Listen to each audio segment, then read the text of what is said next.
Hi friends, Shreyas Iyer versus Shashank Singh. నిన్న రాత్రి నుంచి ఒక పెద్ద చర్చ, ఆర్గ్యుమెంట్, ట్రోలింగ్స్ జరుగుతూ ఉన్నాయి. ఎందుకు అనంటే Gujarat Titans versus Punjab Kings, ఈ రెండు జట్లకు మధ్య జరిగినటువంటి మ్యాచ్ లో Punjab Kings captain Shreyas Iyer 42 balls లో 97 రన్స్ కొట్టాడు. కెప్టెన్ ఇన్నింగ్స్ ఆడాడు. 9 సిక్స్లు, 5 బౌండరీస్ కొట్టాడు. 230 స్ట్రైక్ రేట్ తో 42 బాల్స్ లో 97 రన్స్ అండి ఉతికి ఆరేశాడు గుజరాత్ బౌలర్స్ ని శ్రేయాస్ అయ్యర్. మరి నాట్అవుట్ గా నిలబడ్డాడు 97 రన్స్ కొట్టి. ఎందుకు సెంచరీ కొట్టలేకపోయాడు అన్నటువంటి దుమారం రేగుతోంది. ఎందుకంటే మరోపక్క వాళ్ళ టీంలో ఉన్నటువంటి శశాంక్ సింగ్ 16 బాల్స్ లో 44 రన్స్ కొట్టాడు. 2 సిక్స్లు, 6 ఫోర్లు. సో శశాంక్ సింగ్ ఎందుకు శ్రేయాస్ అయ్యర్ కు సెంచరీ కొట్టడానికి ఛాన్స్ ఇవ్వలేదు అన్న ఒక చర్చ అనేది నడుస్తోంది. సెంచరీ ఎందుకు చేయలేకపోయాడు, చాలా పెద్ద సర్ప్రైజ్ కదా అన్నటువంటి ఆశ్చర్యము, ఒక చర్చ, ఒక షాక్ చాలా మందికి. శ్రేయాస్ అయ్యర్ ఫ్యాన్స్ కూడా కొంతమందికి చాలా కోపం వచ్చింది. ఎందుకంటే 16 ఓవర్ కంప్లీట్ అయ్యేసరికి శ్రేయాస్ అయ్యర్ స్కోర్ 66 రన్స్ అండి. అక్కడి నుంచి నెక్స్ట్ ప్రసిద్ధ్ కృష్ణ వేసినటువంటి ఓవర్ అంటే 17వ ఓవర్లో మొత్తం 3 సిక్స్లు, 1 4, 1 2D అన్ని రన్స్ కొట్టాడు. అంటే 3 ఓవర్లు ఉండగానే, ఇంకా అంటే 18th over, 19th, 20th over 3 ఓవర్లు ఉండగానే 90 దగ్గరకు వచ్చి నిలబడ్డాడండి. అంటే జస్ట్ చాలా ఈజీగా సెంచరీ అయిపోతుంది అతన్ని. ఆలోచించండి, 18 బాల్స్ జస్ట్ 10 రన్స్ కొట్టడం అనేది చాలా ఈజీ. కానీ ఆ తర్వాతి 2 ఓవర్స్ లో అతను 3 బాల్స్ మాత్రమే ఫేస్ చేసి 7 పరుగులు చేశాడు. ఎక్కువగా స్ట్రైకింగ్ తనే తీసుకొని భారీ షాట్లు ఆడాడు శశాంక్. ఇక చివరి ఓవర్లో అయినా సరే శ్రేయాస్ కి ఉన్న ఛాన్స్ ఇస్తాడా, ఒక బాల్ అయినా ఆడే ఛాన్స్ ఇస్తాడా అంటే ఆ ఛాన్స్ కూడా ఇవ్వలేదు శశాంక్ సింగ్. మొత్తం చివరి ఓవర్లో 5 ఫోర్లు కొట్టి 23 రన్స్ కొట్టాడు. సో శ్రేయాస్ అయ్యర్ సెంచరీకి 3 పరుగుల దూరంలో ఆగిపోవాల్సిన పరిస్థితి వచ్చింది. సోషల్ మీడియాలో ఒక దుమారం రేగేసరికి, తిట్టి పోసేసరికి శశాంక్ సింగ్ ఇమ్మీడియట్ గా ఒక ఆన్సర్ ఇచ్చాడు. ఏమని అంటే, నాకు శ్రేయాస్ అయ్యరే చెప్పాడు, తన సెంచరీ కోసం చూడాల్సిన అవసరం లేదు, తన సెంచరీ గురించి ఆలోచించాల్సిన అవసరం లేదు, దొరికిన బాల్ని దొరికినట్టు కొట్టేసేయ్ అని చెప్పి శ్రేయాస్ అయ్యరే నాకు చెప్పాడు. అందుకనే నేను చివరి 20వ ఓవర్లో కొట్టాను.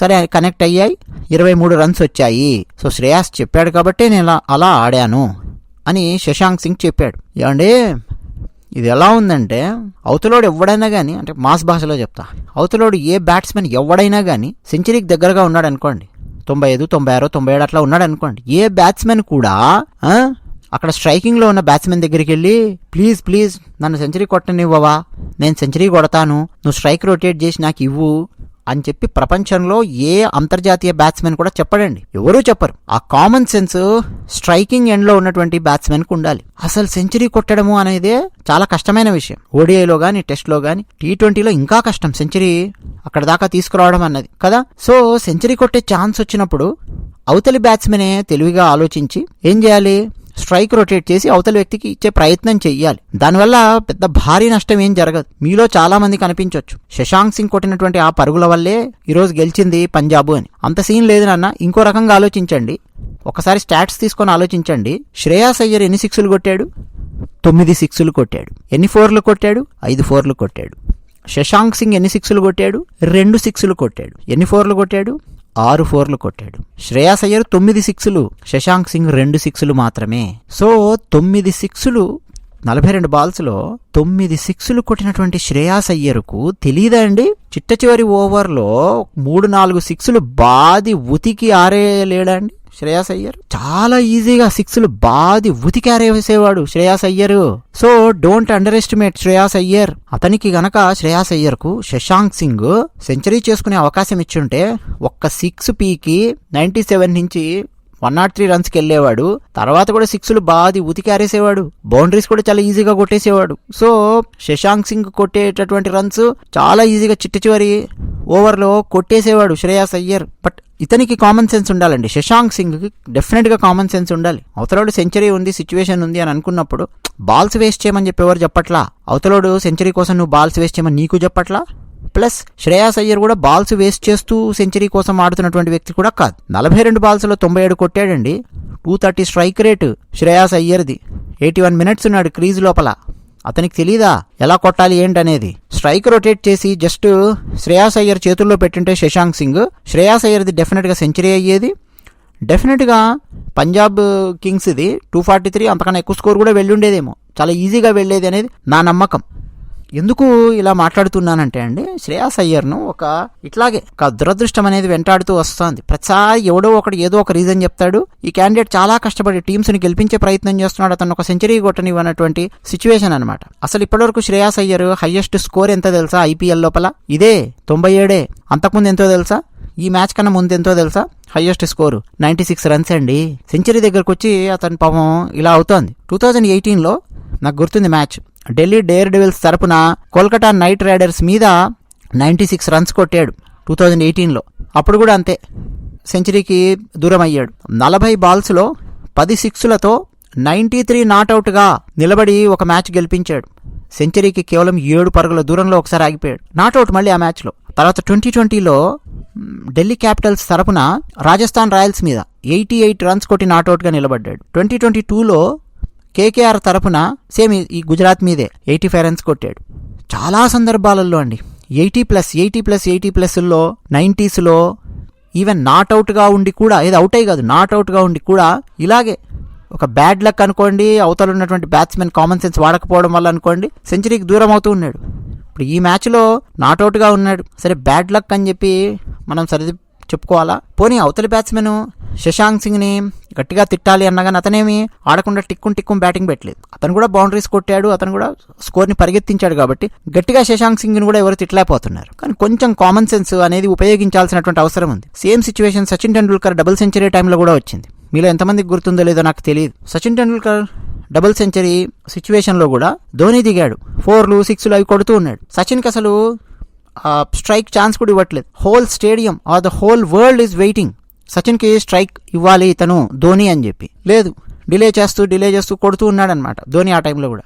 ఎందుకంటే 200 రన్స్ కొట్టడం అనేది సచిన్ టెండూల్కర్ కేవలం సచిన్ యొక్క రికార్డు మాత్రమే కాదు, ఒక భారతీయ ఆటగాడు మొట్టమొదటి డబుల్ సెంచరీ సాధించాడు అని చరిత్రలో నిలబడిపోతుంది.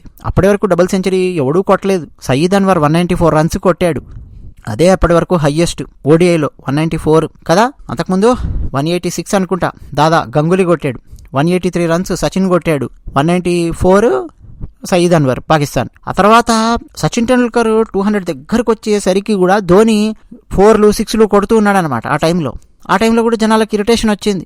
ధోనిని చాలా ఇష్టపడతారు, అంత బానే ఉంది. కానీ ఒరే నాయన, నువ్వు స్ట్రైక్ ఇరా బాబు అవతలి వ్యక్తికి, 200 దగ్గరగా ఉన్నాడు. 200 అంటే అంత ఈజీ కాదు ఓడిఐలో 200 కొట్టడం అన్నది. అసలు అది కొట్టగలమా లేదా అని చెప్పి అందరూ ఆలోచిస్తున్నటువంటి టైం అది ప్రపంచంలో. బ్యాట్స్మెన్ సచిన్ టెండూల్కర్ ఆ బ్రిడ్జ్ దాన్ని బ్రేక్ చేశాడు. అరే ఎవడైనా సరే కొట్టగలడు రా బాబు, డబుల్ సెంచరీ కూడా కొట్టగలడు ఓడిఐలో బ్యాట్స్మెన్, ఆ ఛాన్స్ ఉంది అని చెప్పి ఫస్ట్ ప్రూవ్ చేశాడు సచిన్ టెండూల్కర్. ఆ బ్యారియర్ని పోగొట్టాడు. మైండ్లో అందరికీ ఒకటి, కొట్టగలమా లేదా, కొట్టగలమరా నాయన అని చెప్పి చూపించాడు ఆ మ్యాచ్లో. ఇలాగే ధోని లాగుడు అనమాట. సో ఇట్లా కొన్ని ఉంటాయి. ఇక హార్దిక్ పాండ్యా అయితే మహాన్ బాడ్, దండేసి దండ పెట్టాలి. ఒకరికి 2-3 సార్లు అయ్యింది హార్దిక్ పాండ్యా అవతలడి సెంచరీలు మిస్ చేయడము. T20లో పాపం లేక ఇలాగే కొత్త బ్యాట్స్మెన్ ఉంటారు. ఇప్పుడు ఈరోజు చూసాం మనం కొంతమంది కొత్త బ్యాట్స్మెన్ ఫస్ట్ దిగి చాలా కష్టపడి ఆడి మ్యాచ్ను తానే గెలిపించేటటువంటి సిచ్యువేషన్కి వచ్చినటువంటి బ్యాట్స్మెన్ ఉన్నారు. 48-49 రన్స్ దగ్గర ఉన్నా కూడా హాఫ్ సెంచరీ కూడా కొట్టనివ్వకుండా చేసినటువంటి వాడు హార్దిక్ పాండ్యా. సో డెఫినెట్గా జనాలు తిట్టుకున్నారు. అయితే శ్రేయాస్ అయ్యర్ అండి, అతను సెంచరీ లేకపోవడం వల్ల చూస్తే కేవలం అతనికి అదృష్టం లేకపోవడం మాత్రమే కాదు, పరిస్థితులు, జట్టు వ్యూహాలు అవన్నీ కూడా దీనికి కారణం అని చెప్పొచ్చు. 2019లో ఢిల్లీ తరపున చెన్నై సూపర్ కింగ్స్ మీద 70 నాట్అవుట్తో నిలబడి జట్టు గెలిపించాడు శ్రేయాస్ అయ్యర్. ఆ చిట్ట ఓవర్లలో బాల్స్ తక్కువైపోయి సెంచరీ మిస్ అయిపోయింది. 2024లో కేకేఆర్ కెప్టెన్ గా టైటిల్ గెలిచినా సరే అతని మాక్సిమం స్కోర్ ఎంత తెలుసా శ్రేయాస్ అయ్యర్ది? 58 నాట్అవుట్ మాత్రమే. సో కెప్టెన్ గా అతను విజయంపై దృష్టి పెట్టడము, మరోపక్క మిడిల్ ఆర్డర్లో అతను ఎక్కువగా ఆడుతూ రావడం వల్ల బాల్స్ తక్కువగా ఆడుతూ అతను సెంచరీ కొట్టలేకపోవడము జరుగుతోంది అనేది కూడా ఒక అనాలిసిస్. బట్ ఇప్పుడు పంజాబ్లో 1 డౌన్ గా దిగాడు కదా, అంటే దాదాపు విరాట్ కోహ్లీ మనకు ఓడిఐలో ఏ పొజిషన్లో వస్తాడో 1 డౌన్ బ్యాట్స్మెన్ గా ఆ పొజిషన్లో శ్రేయాస్ అయ్యర్ దిగాడు పంజాబ్ జట్టు తరపున. సో అతనికి ఎక్కువ బాల్స్ ఆడే ఛాన్స్ కూడా వచ్చింది, చాలా అద్భుతంగా ఆడాడు. చూద్దాం ఈసారైనా సరే అతను ఒక సెంచరీ కొడతాడేమో శ్రేయాస్ అయ్యర్, చూద్దాం. ఎందుకంటే ఫుల్ ఫామ్లో ఉండి భారత జట్టుకు కూడా వెన్నుదన్నుగా నిలుస్తున్నటువంటి ఆటగాడు శ్రేయాస్ అయ్యర్ మిడిల్ ఆర్డర్లో. ఇప్పుడు 1 డౌన్లో పంజాబ్లో దిగుతున్నాడు కాబట్టి కనీసం ఇప్పుడైనా సరే ఒక సెంచరీ కొడతాడేమో అని చెప్పి చాలామంది ఎదురు చూస్తూ ఉన్నారు. ఒకవేళ శశాంక్ సింగ్ శ్రేయాస్ అయ్యర్కు ఛాన్స్ ఇచ్చి ఉంటే స్ట్రైక్ రొటేట్ చేసి డెఫినెట్గా ఉతికారేసేవాడు, 4-5 సిక్స్లు ఈజీగా కొట్టేవాడు. చూద్దాం ఏం జరుగుతుందో అది విషయం. ధన్యవాదాలు.